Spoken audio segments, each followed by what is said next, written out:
तो क्लास 9 का जो मैथमेटिक्स हम लोग सॉल्व कर रहे थे प्रश्नावली 8.2, तो आज हम लोग उसका क्वेश्चन नंबर 6 को सॉल्व करेंगे। ठीक है, तो इसमें हमें दिया गया क्वेश्चन में कि ABC एक त्रिभुज है जिसका C समकोण है, यानी कि एक समकोण त्रिभुज दिया गया है ABC। ठीक है, तो हम लोग बना दिए हैं कि ये BC, जिसमें C हमारा क्या है, समकोण है, 90 डिग्री है। और कर्ण जो AB है, AB जो कर्ण है, हाइपोटेनस जो है, वो उस AB के मध्य बिंदु M है। M जो बिंदु है ये AB के मध्य में स्थित है। ठीक है, और M से होकर BC के समांतर खींची गई रेखा, BC के समांतर ये वाला M से, यानी कि MD जो है वो BC के समांतर रेखा खींची गई है। ठीक है, और AC को D पर प्रतिच्छेद कर रहे हैं, यहाँ पर D पर। ठीक है, अब हमें सिद्ध करना है, दर्शाना है कि D जो है वो भुजा AC का मध्य बिंदु है। D AC का मध्य बिंदु है, यानी मध्य में विभाजित कर रहा है। ठीक है, तो वो हमें देखना है। और MD जो है वो लंब है AC पर, MD AC पर लंब है, ये भी हमें सिद्ध करना है। और CM MA और हाफ AB ये सब बराबर है। तो CM MA और हाफ AB कहने का मतलब है कि AM और BM बराबर है। ठीक है, तो देखते हैं वो हम लोग कैसे सॉल्व करेंगे। तो हम लोग दिया है में लिखेंगे सीधा, जो हमें शॉर्ट में लिखना है। ठीक है, कि ABC एक त्रिभुज है जिसमें कोण C जो है वो समकोण है, और कर्ण AB के मध्य बिंदु M से होकर BC के समांतर एक रेखा है। ठीक है, BC के समांतर। अब हम लोग यहाँ लिखेंगे सिद्ध करना है वो चीज़।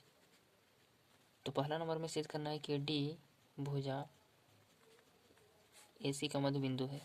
हमें है कि MD परपेंडिकुलर AC। तीसरा में है CM बराबर MA बराबर हाफ AB। तो हम लोग लिखेंगे इसमें प्रमाण।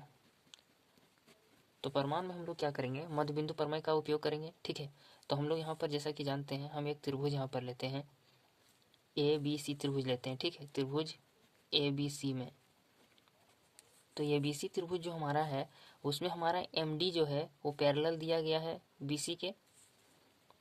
MD जो है वो पैरेलल है BC के, जो कि क्वेश्चन में दिया गया है। और साथ ही साथ AM हमारा बराबर है BM के, AM बराबर है BM के, ये दोनों दिया है और ये भी दिया है। इसलिए हम लोग लिख सकते हैं मध्य बिंदु प्रमेय से जो हमारा है AD वो बराबर होगा CD के। ठीक है, AD और CD हमारा बराबर हो जाएगा, क्योंकि मध्य बिंदु प्रमेय से हम बता रहे हैं कि जो D है वो हमें, जो D बिंदु है वो AC को दो बराबर भागों में बांट रहा है। तो इस तरीके से हम लोग जो मैं नया तरीका भी बताया, ये भी आप इस तरीके से भी आप लिख सकते हो। ठीक है, कोई दिक्कत नहीं है इसमें भी। अतः हम लोग लिख सकते हैं, जो हमने पार्ट 1 क्वेश्चन है कि D भुजा AC का मध्य बिंदु है, D भुजा AC का मध्य बिंदु है। तो दूसरा पार्ट में हमें पूछा गया है कि MD लंब है AC पर। ठीक है, MD जो है वो AC भुजा पर लंब है। तो इसको हम लोग कैसे पता करेंगे, लंब करने का मतलब कि हाँ हम लोग 90 डिग्री लाना है। कैसे लाएंगे, तो हम लोग क्या करेंगे, जो हमारा BC और MD ये दोनों तो पैरेलल है आपस में, क्वेश्चन में दिया गया, तो वही लिखेंगे कि जो BC है वो हमारा पैरेलल है MD के। ठीक है, ये हमारा दिया हुआ है। CD एक तिर्यक रेखा है, तिर्यक रेखा के एक ही ओर के अंतः कोणों का मान 180 डिग्री होता है।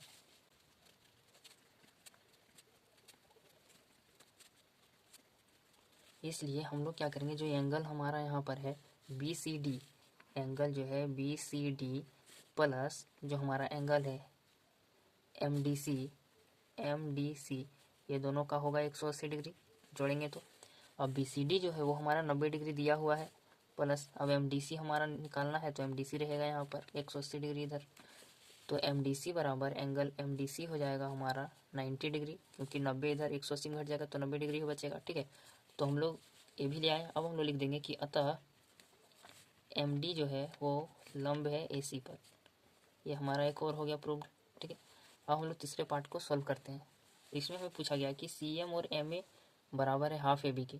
ठीक है, तो इसको हम लोग कैसे करेंगे, CM MA बोल रहे हैं, यानी कि दो त्रिभुज ले लेते हैं हम लोग। ठीक है, साइड एंगल और साइड कर देंगे तो इस प्रूव हो जाएगा। ठीक है, तो हम लोग इसमें ले लेते हैं कि त्रिभुज जो हमारा है CDM तथा त्रिभुज ADM।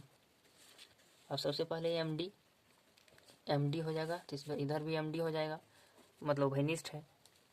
ये हमारा उभयनिष्ठ है कि नहीं, MD दोनों में दीवार के जैसा आ रहा है। अब फिर एंगल है, तो जो हमारा एंगल है MDC, एंगल MDC ये हमारा बराबर हो गया MDA के।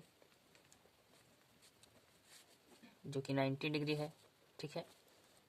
जो हमारा साइड है CD, इधर होगा CD और इधर होगा AD, जो कि हम लोग बराबर कर लिए हैं। अब हम लोग इसको किए थे CD और हमारा AD जो बराबर है, इसको हम लोग समीकरण 1 नाम दे देते हैं, ठीक है। अब हम लोग यहाँ पर लिख देंगे समीकरण 1 से, हो गया। इसलिए हम लोग लिख देंगे कि जो हमारा त्रिभुज है CDM, ये हमारा सर्वांग सम होगा त्रिभुज ADM के साइड एंगल साइड सर्वांग समता नियम से।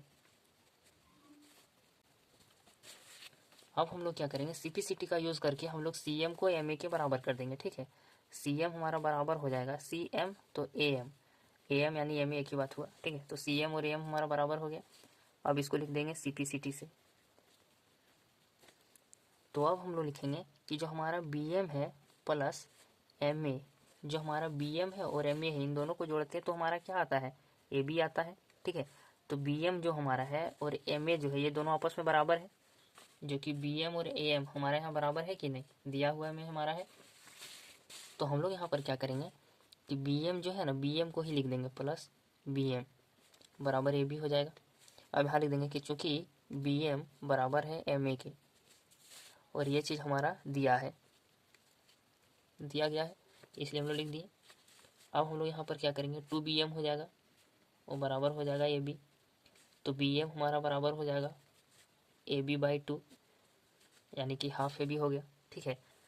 और BM जो हमारा है वो हमारा AM के बराबर है, यानी कि MA जो हम लोग बोलते थे, तो AM के बराबर है, तो ये भी लिख सकते हैं कि हाफ AB, ठीक है। यहाँ पर है ना BM MA सब बराबर है, तो कोई दिक्कत नहीं है, AM भी लिख सकते हैं। अब इसको हम लोग मान लेंगे समीकरण 2 और इसको मान लेंगे समीकरण 3, ठीक है। देंगे कि अतः समीकरण 2 और 3 से, तो 2 और 3 समीकरण से हमें क्या प्राप्त हुआ कि जो हमारा CM है वो बराबर है हमारा AM, और वो हमारा अब AM बराबर है, तो हाफ AB, ठीक है।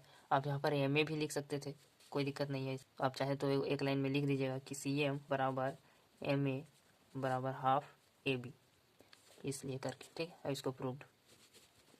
तो आशा करते हैं आपको ये समझ में आ गया होगा।